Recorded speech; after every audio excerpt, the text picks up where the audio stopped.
Hello everyone, welcome to our YouTube channel Electronics Maddie. In this video, I'm going to demonstrate simulation of a solar cell in MATLAB Simulink. In case you haven't subscribed to our channel, please do subscribe to it so that you'll be getting the videos that we post regularly. Alright, let's get into our topic for today. This is the MATLAB model consisting of 4 solar cells connected in series. So you can basically build your own solar module by connecting them in series or parallel. You can connect them in series in order to increase the voltage. You can connect them in parallel in order to increase the current. So I've basically used 3 volt 4 solar modules, so it will be giving a voltage of about 12 volt at the output terminals. Let us cross verify them if you're getting that. And how do we build such type of a system, because there are a lot of consideration that needs to be taken while building such a system. So let's go to MATLAB and start our simulation. I'll be explaining you which blocks care has to be taken so that you don't do any mistakes over there. Here we are in MATLAB. Click on Simulink Library browser and search for the components that we want. At the first place, we will be requiring a constant block. So search for constant and I'll be adding this block. Once this is done, I'll be requiring a solar cell. So search for solar cell and you'll be getting it right at the top. So one important observation here is that the blocks that are there in blue are basically associated with physical systems. So be very careful with it. So we need to convert these physical system blocks to a form that is acceptable by Simulink. So we'll be using a Simulink converter over there.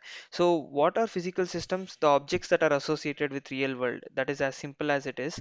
Because if you use, you would have seen automatic light controller or automatic PIR sensor where the electricity gets cut off when there is no person standing in that particular room. So they are sensors and they are physical objects, and we need to convert them such that Simulink should accept it. That is why we'll be using a converter. So what type of converter it is? Search for converter and I'll explain you what type of converter it is. So over here we have two types of converter: physical systems to Simulink converter, Simulink to PS physical systems converter. We need both of them. I'll explain you the reason why both of them are required. In different contexts it will be associated with. So to convert the blue ones to the black ones block, you need this. To convert black ones to the blue ones block, we need this. So just to explain you with color terminology so that you don't go wrong, that's it. So once this is done, we will be requiring certain blocks with respect to our simulation. That is, we need an voltage sensor in order to measure the output voltage, and we need a current sensor in order to measure the current. So search for current sensor and add that block as well. So once this is done, we'll be requiring a variable load. So I'll be using a variable resistor and search for it, and I'll be connecting this one that is there in blue, because most of the blocks that are there is in with physical systems. So once this is also added, we'll be requiring an electrical reference, which is basically the ground of our circuit. Choose the ones that are there in blue. And once all of these are added, we'll be requiring a scope. So search for scope. This is basically an oscilloscope where you can see the output waveform. So search for scope and add this block as well. So once this is done, one of the most important blocks without which the simulation will not run, this is the solver configuration block.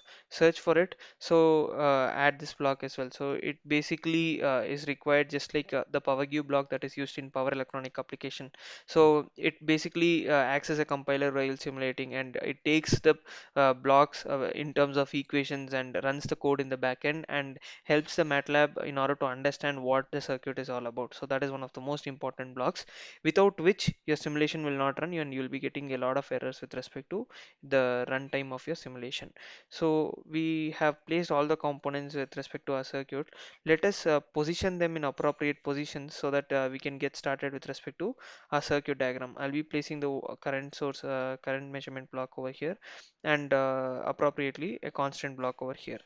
So this is the solar cell. Double click on it, and here we have different parameters, and I'll be only changing the open circuit voltage as 3 volt. So 4 solar cells of 3 volts will give you 12 volt. So basically, if you're doing this as a project and you want to do it with respect to real life, just check out the specification of the hardware model of the solar cell and build the circuit with respect to that. I've selected 3 volt over here, and let the short circuit current be as it is. So one important observation: irradiance used for measurement. This is basically the light object, the amount of radiation that is required for the solar cell is given as 1000. Let it be in 1000.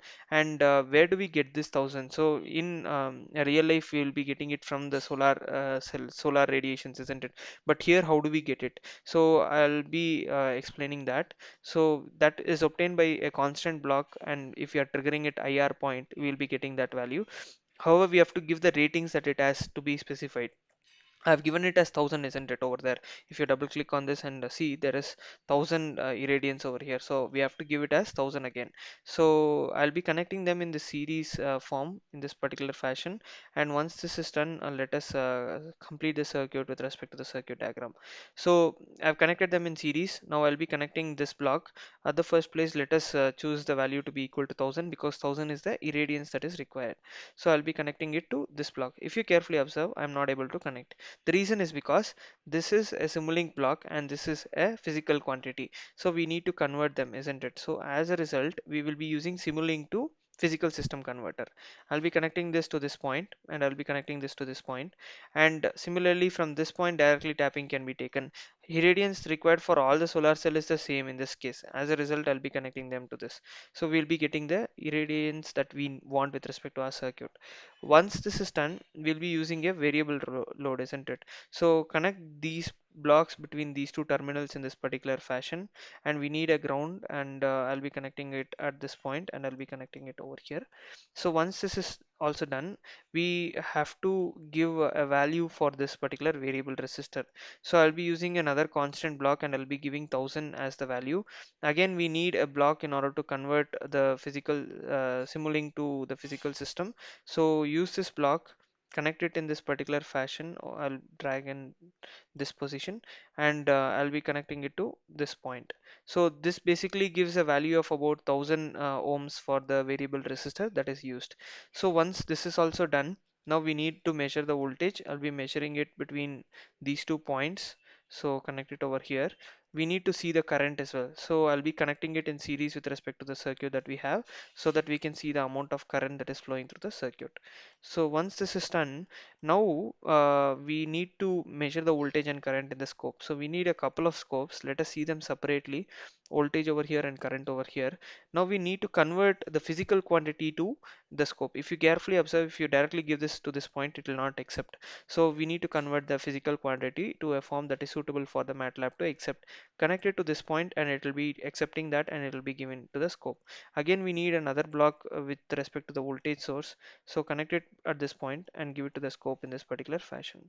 So we have made the connections with respect to our circuit diagram except one thing, solver configuration block. It can be connected in any portion of the circuit such that it touches the circuit.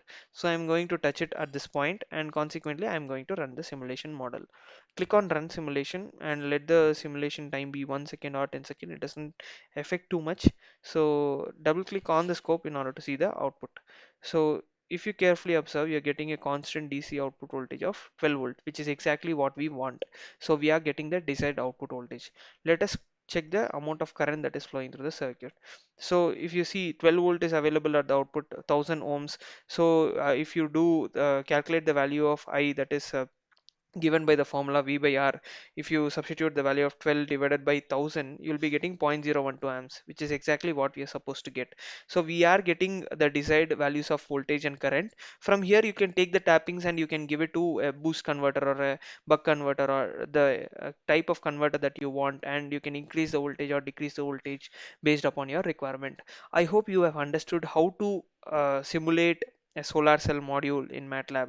So this will give you a clear picture in order to extend your work. So if you like this video, please to like it, share it, and subscribe to our channel for regular updates. If you have any questions, feel free to reach out. Thanks for watching this video. Please to keep supporting. Thank you.